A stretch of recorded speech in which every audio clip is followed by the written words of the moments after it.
Showtime! Ladies and gentlemen, please make your way to your seats. Showtime!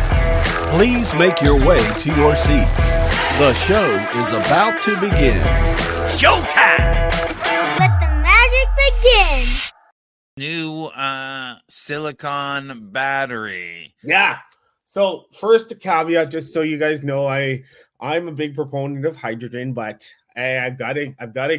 I've got to disseminate some cool tech, and Craig and I have to disseminate cool tech advancements in all fields, and you'll see that today. So again, out of Asia, researchers in South Korea, they've discovered a promising new method to significantly increase the range of electric vehicles that is actually commercially viable. So silicon, as you all know, it's been considered a good potential material for a lot of things, but in lithium batteries, it's been considered is because of its high energy density. But the problem is silicon's tendency to expand while charging has made it difficult to incorporate it into commercial cells. So what the team did was they took this novel approach and they used micron-sized silicon particles rather than nanoparticles, which makes the silicon easier and cheaper to produce while still providing a good energy capacity. But what they did to address the expansion issue was they embedded the silicon microparticles in a deformable polymer gel electrolyte. Also, they chemically bonded the silicon to the gel using electron beam radiation. So for those of you who are like, what the hell is an electrolyte? Well, an electrolyte is the medium that allows the ions to flow between the anode and the cathode of a battery during charging and discharging. In a lithium-ion battery, the electrolyte typically contains lithium salt dissolved in an organic solvent, which allows the lithium ions to flow freely. However, liquid electrolytes, as we all know from horror stories, they can be volatile and flammable. So a gel polymer electrolyte uses a polymer gel to encapsulate the liquid electrolyte. And the gel, it helps to immobilize the liquid electrolyte and while still allowing ion flow. It adds mechanical stability, and safety advantages over liquids. So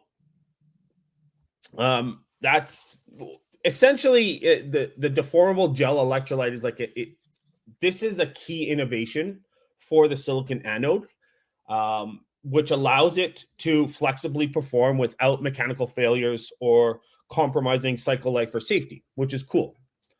So furthermore, back to this article, the bonding action helped stabilize the structure while accommodating any size changing during charging. So it allowed them to avoid issues that they previously ran into with silicon anodes. The test that they did in the new silicon gel composite performed on par with typical lithium-ion batteries. But the cool thing, and this is the innovation here, is they saw a 40% improvement in energy density, which means that it could enable an EV driving range of up to 1,000 kilometers on one charge. And I know there are some vehicles out there that are touting 1,000 kilometers. I think the Hummer is touting close to that. But when we're talking energy density, that means less battery, more range, if that makes sense. So lighter, you won't be using up tires every year on EVs like most people do, although you might still because of the torque. But anyways, so they believe the cool thing about this, and this is why this one is really cool. Like I know we talk about technology that's 5-10 years away.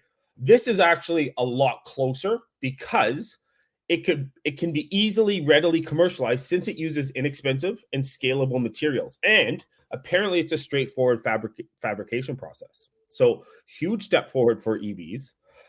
Again, I'll have to add this in. It still uses lithium, which is a rare earth metal with there's a whole bunch of things behind that. So if it's implemented successfully in full vehicle batteries, it could vastly accelerate the adoption of electric transportation globally. So really, really cool stuff. Yeah, so I'm just throwing up a picture of some of the batteries at the warehouse when they're putting them. Okay. People don't realize the size you were mentioning.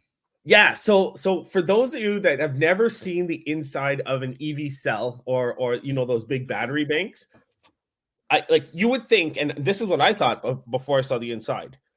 You would think it's some sort of innovative battery design, but no, it's a bunch of AAA or AA looking cells that are just all linked together, which is absolutely nuts to me. I don't know. What about you? What do you think about that, Craig? Like that's just like, did you think that it was like a new kind of design? Well, originally, yeah, but then when you hear about it, it's just a bunch of these little batteries, serialized together. Yeah. So you could go to the grocery store or whatever, buy a crap load of AA batteries and create your own battery bank. Absolutely, that's it. You could, and it'd be interesting if you could do a better job. But yeah, that's it. People think this is astounding breakthrough technology when it really isn't. No, it's throw a bunch of rechargeable batteries in, away you go. Yeah, exactly. They should make a hole for each one so you can pull it out and replace it. But anyways, so cool technology, cool advancement, really promising, to be honest. So I'm surprised at this one. So this one, and you and I have talked about other EV battery technology in the past. That is years away. This is much, much closer. Like this could be commercially viable in the next year or two, even. Yeah, I'm always excited about new battery technology, and just to leverage off your one point there, it'd be nice to be able to pull individual ones out there. It'd be like Christmas tree trying to hunt for the bad battery in your EV to get the whole thing to work. And the cost to replace those packs, whatever they're called, battery packs, it's like $50,000. Yeah, it's usually 70% of the car value of the car or something like that. Like this is one of the reasons why there's no secondhand market for EVs, is that who wants to buy, a 5-year-old battery pack that is gonna because who knows what you're gonna get out of it, right? Yeah. Speaking of which, of cost of cars, just quickly, I was watching a TikTok video this morning. I don't know if you remember Fisker. They came out with an awesome EV car, looked amazing, had a solar panel sunroof, super expensive, and they had some issues, but they just came out with it's called Pear, which is supposed to be a sub $30,000 EV, but with a range of like 300 miles, which is good for the price. And if you looked at the video, it shows it's a beautiful looking car. It's got the solar panel sunroof that's retractable. Really cool. Anyways, we digress. But Fisker makes designs good cars. He's one of the last few people who can design a really good looking car. Yeah, and even this Pear, even though it's a lower price vehicle, it follows in the Fisker brand. So, like the Fisker Karma. So I won't say we're down on EVs. We just think that EVs are a stopgap, and we can't, honestly, we don't think it's a sustainable solution to switch everybody to 100% EVs. We're not down on EVs. It's just that if you turn it up tomorrow, our grid can't handle it, not enough charging stations. There's all these things. The environmental impact of the lithium ion creation is a 10-year impact. All these things. Yeah. And we're thinking that hydrogen is a longer term solution. We're kind of all in on that. But here in Canada, let's face it, we have different issues than a lot of other places like California, where they're warm all the time. It's negative 15 one day, negative 5 the next day, 10 degrees the next day, and batteries don't last as long in the cold. Is there any situation, or did you see anything on this on cold and temperatures affecting this type of battery? I didn't, but silicon, I think, is less affected, and I could be wrong. I guess I'm not an expert. I think it's less affected by range of temperatures. But no, they didn't say anything about this in the article. But again, if you have a higher energy density battery, which you're going to get longer range. Even if you lose some range, it's going to be less of an impact than the current batteries, if that makes sense. Yeah. So it absolutely makes sense. I'm just concerned. Like, it's always my big concern is every year we have a huge traffic jam on the 400 or between here and London where people are stuck in minus whatever degrees snowstorm for hours and hours. And would never want to be that in an EV. Yeah, exactly. I think the EVs, the way that they produce heat, because I know in the past, like heat is produced using excess heat from the ICE engines, but I think they have a heat pump in these, right? Yeah, usually they do. Yeah. So what are the limitations? Sorry, go ahead. Yeah. So no. So I just did a quick search about silicon, just to kind of talk about it just quickly. So if you have well-distributed silicon microparticles within the gel, it says, based on what I'm reading, is it can help minimize cold-related problems like dendrite formation and localized temperature variations within the cell. So obviously, as they're developing it, they're going to be testing that, but it'll be interesting. So yes, I guess just to reiterate, it was accurate that it will have an impact, and it'll help to reduce that impact from the cold. Sorry. The reason I ask these kinds of things is because, one, practicality of living in Canada, and two, we're exploring space. We're doing all these things. We have these batteries and all the, like, what temperatures can we handle and can't handle? It makes a big difference on what we can do from an exploration point of view. Yeah. So it's always interesting. What are some of the challenges or limitations when implementing this, like for mass rollout? For sure. Yeah. So scale up is a big thing. So obviously they got to validate the performance, the stability, manufacturing feasibility at a large commercial scale for these vehicle batteries, rather just what they have right now is laboratory cells. So upscaling introduces some new complexities, cost. So although silicon is abundant, the multi-step synthesis and bonding process, it could potentially drive up costs comparing to existing graphite anodes. So the cost needs to be controlled, obviously, and minimized, or the excess cost needs to be minimized. There still is some safety concerns because the gel electrolyte is meant to accommodate expansion, but stresses during fast charging or extreme conditions could potentially lead to failure. Again, so they need more testing.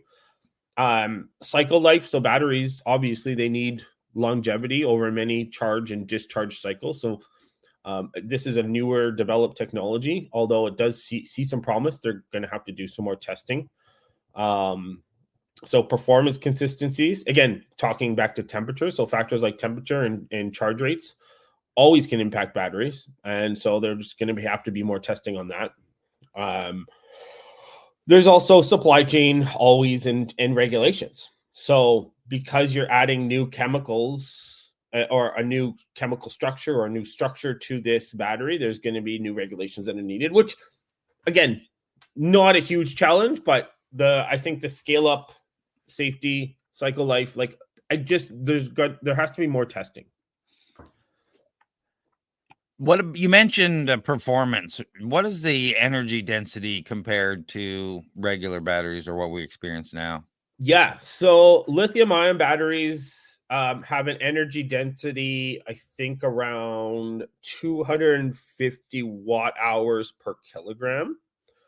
So the silicon gel composite, if we take 40% of that, or if we add 40% to that, you're looking at about 350 watt hours per kilogram. And if we compare that with, I don't know if we talked about lithium sulfur batteries, but they're theoretical. They're not developed, just FYI.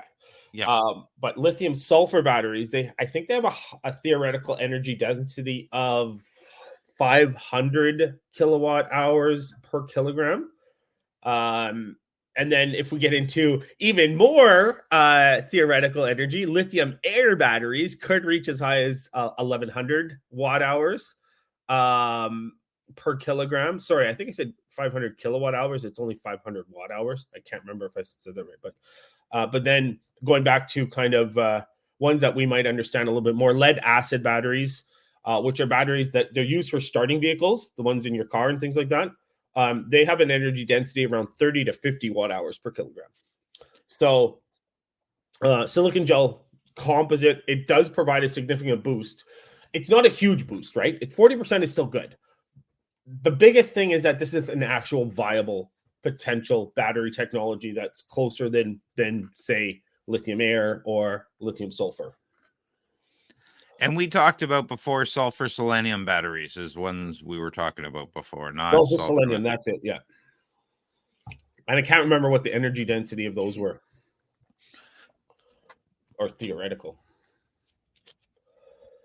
So what are the challenges of sticking these kind of batteries or into automobile? So getting back and just kind of reiterating what I was talking about.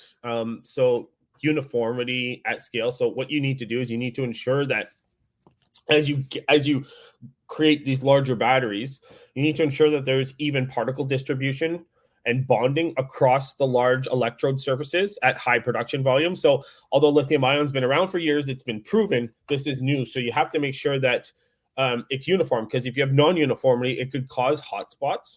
So I don't know why I went up at the end of that sentence, but yeah, it could cause hotspots. Cell design. So adapting existing battery pack and module designs, or you may have to even develop new architectures that are optimized for these materials.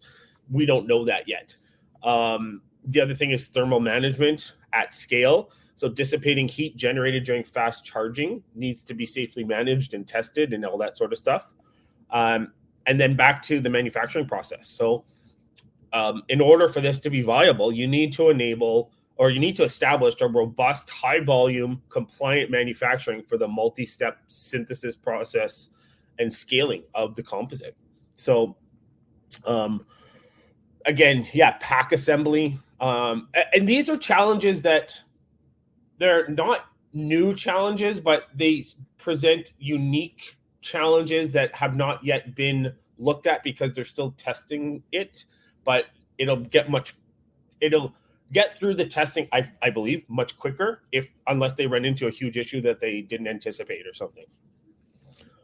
So we have a question here. Where else can we use this technology besides EVs? So where are we going to see this being implemented? Yeah. So the one that comes to mind right away is airplanes, because you need to make sure that obviously weight versus energy density and all that sort of stuff. So a more energy dense, lighter battery this could potentially enable more viable airplanes that run purely on battery power as opposed to gas but again, hydrogen is getting there too for airplanes. But again, we could use it. We could even use it in our cell phones. If we're getting 40% more out of our cell phones with the same battery size. Like if you look at cell phone battery sizes, they've barely gone up over the last 5 years, very little. So by implementing this technology, they could still keep the batteries the same size, and we could get a much longer life out of them, out of one charge. So down to the question that's always comes to the crunch of, when are we going to see these commercially available? Yeah. So I know I said 1 to 2 years, but that's me being like really ambitious. So the thing is there's a lot of things that come into play. So the technology itself could be proven to be scalable within 2 to 3 years. Then obviously they have to demonstrate the technology in EV battery packs. So let's say 5 years. Then they have to partner with auto manufacturers for the technology transfer. So we're talking maybe 7 to 10 years, and then mass production 10 plus years. But I don't know. That was just after doing some research and things like that. It could be quicker. That does seem like a long time frame based on a technology that is pretty easily adaptable and easily potentially produced. I think if all tests go well and everything goes smoothly without too many hiccups, I think we could see that time in half what do you have going on? So next week, I don't know if I'm going to get to it, but Danielle is actually, she's the one who's putting this on. There's something at the DMZ for women. If I can, as I'm talking, I'll bring it up quickly. It is the Women Innovation Summit at the DMZ. They are waitlisting people now, but that's going to be really cool. I'm going to this Centurion 1 Capital 7 annual growth conference on that day as well. On the Friday, there's an International Women's Day with La French Tech. That's in Toronto at the Toronto Region Board of Trade. And I am just for those of you listening who are looking to expand outside of Canada, Can Export has opened as of February 29th, the very last day that they promised that they would open. If you're looking to expand outside of Canada, you want to go to trade shows, you've got at least $100,000 in declared revenue with CRA. You can get up to 50% of your costs covered up to $50,000. Fantastic. Check out all the stuff we got going on at TorontoStarts.com for everything. It's usually a few days behind, but just because it's only me doing stuff, but most of our stuff gets up there. We do a lot of different shows, blog posts, in-person events. If you're struggling in your business, I help startups and small businesses get unstuck. Go to startupcoach.ca, book a call, and we'll chat about how I could help you. We talked earlier on about Startup Drinks TO, our Startup Drinks event. Our next one is March 27th. It's a CIX after party. So if you're going to CIX, definitely come to our after party. Check out startupdrinksTO.com. The tickets will be up there probably by the time you're seeing this. So Thanks, everyone, and we'll talk to you all soon. Have a great weekend.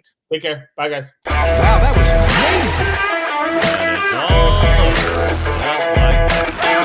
amazing. See you later, alligator.